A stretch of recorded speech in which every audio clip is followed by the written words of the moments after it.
जय श्री कृष्णा दोस्तों। आज मैं आप सभी को एक कहानी सुनाने जा रही हूँ। अगर मेरी कहानी आप सभी को अच्छी लगे तो मेरे चैनल को सब्सक्राइब करें, वीडियो को लाइक करें और शेयर करें। पुराने ज़माने की बात है। एक गांव में एक परिवार रहा करता था। उसमें 7 लड़के और एक लड़की थी। माता पिता जल्दी ही गुजर गए तो बच्चों ने भी जल्दी ही व्यावहारिक काम सीख लिया। शुरू में सबको गुजारा चलाने में काफ़ी परेशानी आई, लेकिन समय के चलते सब कुछ आसान होने लगा। उस समय समाज के पुरुषों का काम जंगली जानवरों का शिकार करना और औरतों का काम सिर्फ घर के कामकाज करना और बच्चों को संभालना होता था।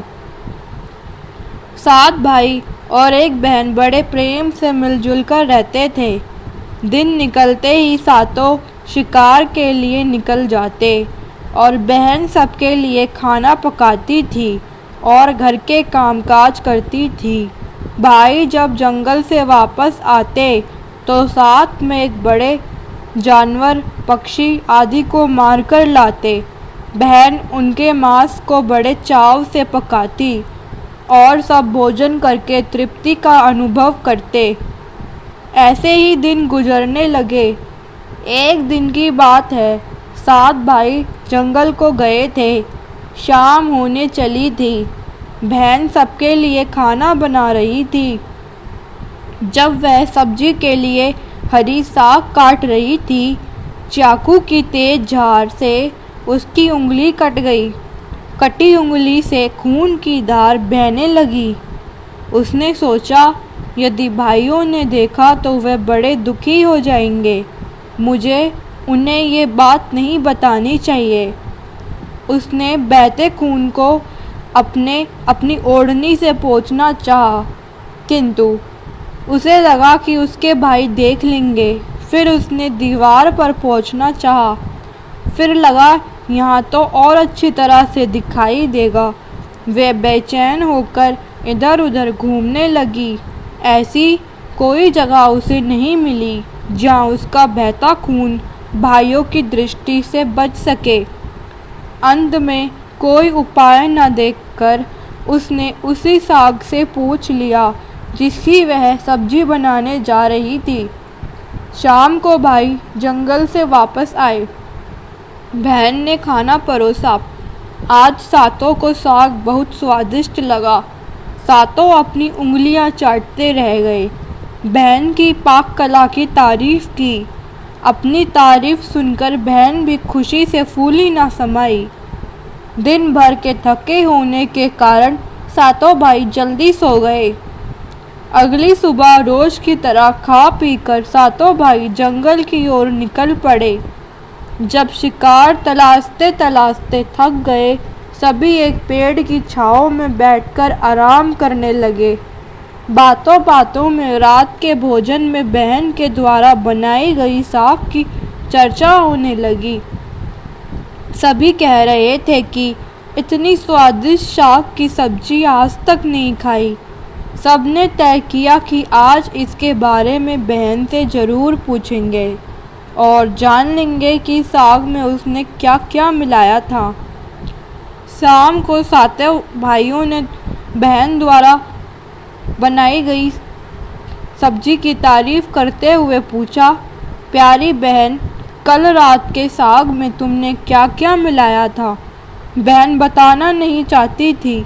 वह सोच रही थी कि अगर उन्हें पता चला कि उसकी उंगली कट गई है तो सभी भाई बहुत दुखी हो जाएंगे, इसलिए उसने जवाब में कुछ नहीं कहा।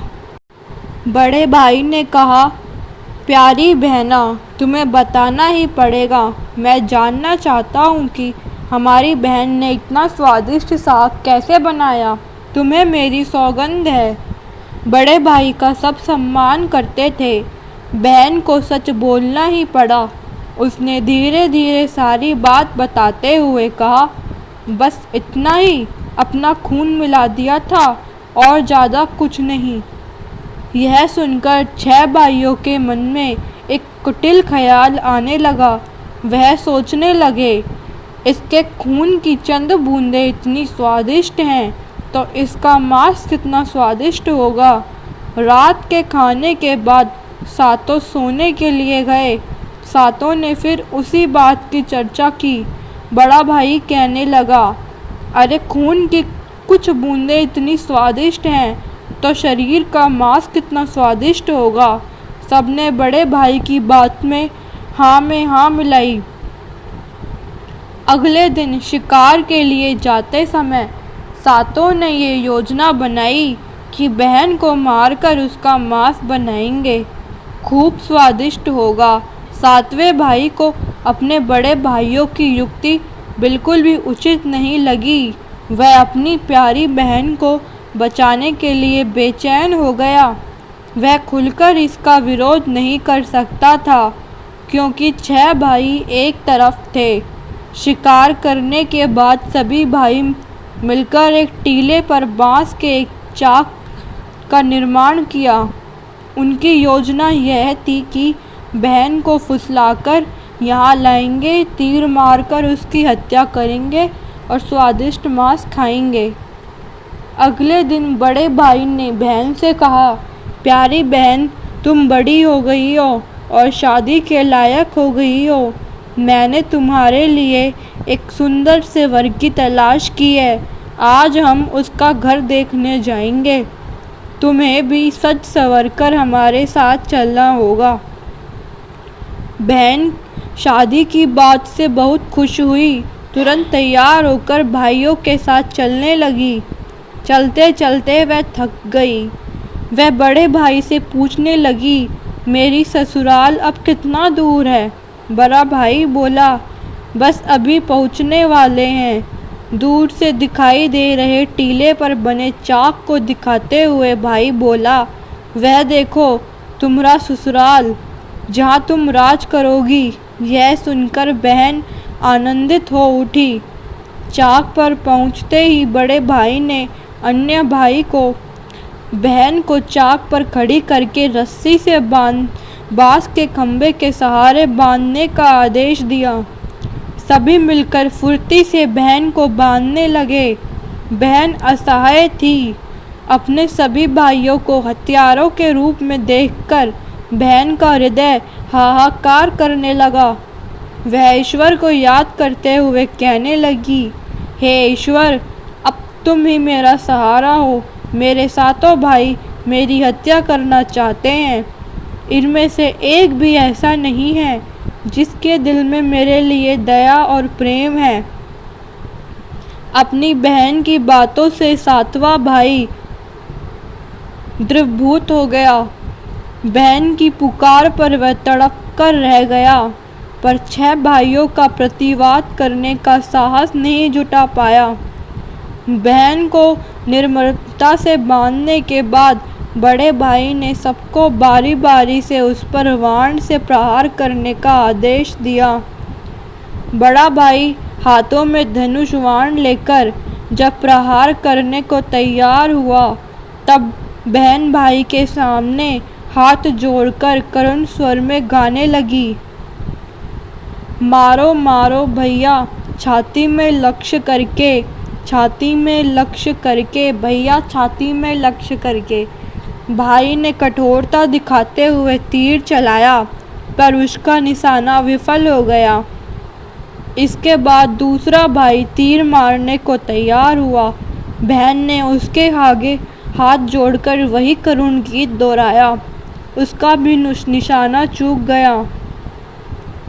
इसी तरह सभी भाइयों ने बारी बारी बहन की छाती को लक्ष्य करके तीर मारने की कोशिश की। बहन हर बार यही गीत दोहराती रही। 6 भाई लक्ष्य भेद करने में असफल रहे। अब 7वें की बारी थी। 6 भाई उसे कहने लगे, पूरी ताकत से तीर चलाना, बहन को एक ही बार में ढेर करना है। यदि तुम्हारा निशाना चूक गया तो तुम जिंदा नहीं बचोगे। हम सब मिलकर तुम्हें मार देंगे। बहन ने छोटे भाई की जान खतरे में पड़ते देखा। उसने अपनी जान न्यौछावर करके उसे बचाने का निश्चय किया। वह ईश्वर से प्रार्थना करने लगी, हे ईश्वर, मेरे भाई का तीर मेरी छाती भेदने में सफल हो जाए। वह करुण गीत गाने लगी, मारो मारो भैया छाती में लक्ष्य करके, भैया छाती में लक्ष्य करके, तेरा तीर मेरी छाती भेद जाए। मारो मारो भैया छाती में लक्ष्य करके, भैया छाती में लक्ष्य करके। छोटे भाई ने तीर चलाया, उसका तीर बहन के मर्म पर जा लगा। वह दर्द से तड़प उठी। कुछ देर झपटाने के बाद उसके प्राण निकल गए। अपनी कुटिल योजना सफल होने पर 6 भाइयों की बाँछें खिल गईं। सातों ने मिलकर मृत बहन का शरीर चांग से नीचे उतारा। 6 भाइयों ने मिलकर बहन के शरीर की बोटी बोटी काट डाली। बड़े भाई ने 7वें को जंगल से लकड़ी और पानी लाने का आदेश दिया। छोटा भाई पानी और लकड़ियों के साथ साथ कुछ मछली और केकड़े ले आया। वह अंदर अंदर बहुत व्यथित था। उसके भाई बहन का मांस बड़े चाव से पका रहे थे। वह अपनी प्यारी बहन का मांस नहीं खा पाएगा। अगर नहीं खाएगा तो अन्य भाई उसे गाली देंगे। उसने मांस बनाते समय चुपके से अपने साथ लाई मछलियाँ और केकड़े को आग में दे दिया और अपना खाना जुगाड़ किया। चावल और मांस तैयार हो गया। जमीन पर केले के पत्ते बिछाकर उसमें सबके लिए खाना परोसा गया। छोटे भाई ने पहले ही अपने बैठने के स्थान पर एक छोटा गड्ढा खोद दिया था। उसने अपनी पत्तल में परोसे गए नरम मांस के टुकड़ों को चुपके से गड्ढे में डाल दिया और मछली भात खाने लगा। अन्य भाई बहन की हड्डियां चबाने लगे। वह केकड़ा चबाने लगा। जब सबने बहन के शरीर के स्वादिष्ट मांस से अपना पेट भर लिया तो बड़े ने 7वें को जूठा साफ करने को कहा। उसने बहन की बची कुची हड्डियां और शरीर के अन्य भाग जैसे सिर, नाखून, पंजे आदि सभी इकट्ठा करके उसी गड्ढे में डाल दिए और मिट्टी से ढक दिए। कुछ समय बाद उस स्थान पर बांस का एक पौधा उगाया। धीरे धीरे वह बांसों का झुरमुट बन गया। एक बार कहीं से एक संत आए और उसी बांस के झुरमुट के तले छुपकर मल त्याग करने लगे। उसी समय आकाशवाणी हुई, संत दुर्गंध आ रही है, संत दुर्गंध आ रही है। बार बार ये आकाशवाणी सुनाई देने लगी तो संत ने झटपट उस स्थान को साफ किया। उन्होंने झुरमुट से एक बांस काटा और अपने साथ ले गए। उस बांस से उन्होंने एक बांसुरी बनाई। वह उसे बजा बजा कर दिन भर लोगों के घर जाकर भिक्षा मांगने लगे और बदले में खूब सारा उपदेश देते थे। एक दिन संत भिक्षा के लिए बड़े भाई के द्वार पर गए। तब तक 6 भाइयों का विवाह हो चुका था। केवल 7वां कुंवारा था। जो ही संत ने बड़े भाई के आंगन में कदम रखा त्यों ही संत की बांसुरी स्वयं बोल उठी, नहीं बजोरे बांसुरी, यही दुश्मन सबसे बड़ा। बड़े भाई के घर नहीं बजोरे बांसुरी, दया प्रेम सब छोड़कर रिश्तों में यही दाग लगाया। नहीं बजोरे बांसुरी, यही है दुश्मन सबसे बड़ा। बड़े भाई के घर नहीं बजोरे बांसुरी। योगी के बाजे से बार बार निकल रही इस रुदन से बड़े भाई के पसीने छूटने लगे। उसने अपनी पत्नी से योगी को तुरंत भिक्षा देकर विदा करने को कहा। इसी तरह योगी बारी बारी से 6 भाइयों के द्वार पर उपस्थित हुए। उनके आंगन पर कदम रखते ही केंद्रा ने स्वयं गीत बजाने लगे। उन्होंने भी अपनी पत्नी को तुरंत ही कुछ भिक्षा देकर विदा करने को कहा। उनके मन में यह डर समा गया कि यदि इसी तरह योगी केंद्रा बजाता रहा तो उनकी यह पोल खुल जाएगी। कि वह अपनी बहन के हत्यारे हैं। अंत में सातवें भाई के घर पहुँचे, जो अभी तक कुंवारा था। वह अकेले रहता था। जब योगी उसके द्वार पर उपस्थित हुए, बांसुरी बोल उठी, बजोरे बजोरे बांसुरी, मेरे सबसे छोटे भाई के घर। मन की बात मन में छुपाकर युग युग से रख रहा अंतर में। बजोरे बजोरे बांसुरी, यही है मेरे सबसे प्यारे भाई का घर। योगी की बांसुरी से प्यारा और दिलचस्प गीत बजते सुनकर छोटे भाई ने उन्हें सम्मान के साथ अपने घर में बैठने के लिए आसन दिया। तांबुल, पान और जलपान से उनका सत्कार किया। इसके बाद बांसुरी के विषय में चर्चा हुई। योगी ने बांसुरी की जन्म कहानी विस्तार से सुनाई। छोटे भाई ने उस बांसुरी को उसे देने की प्रार्थना की, तो योगी ने उसे छोटे भाई को सौंप दिया। योगी के चले जाने के बाद छोटे भाई ने बांसुरी को अपने बिस्तर के सिराने की तरफ एक साफ सुथरे स्थान पर धूप दीप जलाकर सम्मान के साथ रखा। कुछ दिनों के बाद छोटे भाई के घर में कुछ परिवर्तन दिखाई देने लगे। जब भी वह काम से लौटकर घर आता, सारा घर साफ सुथरा पाता।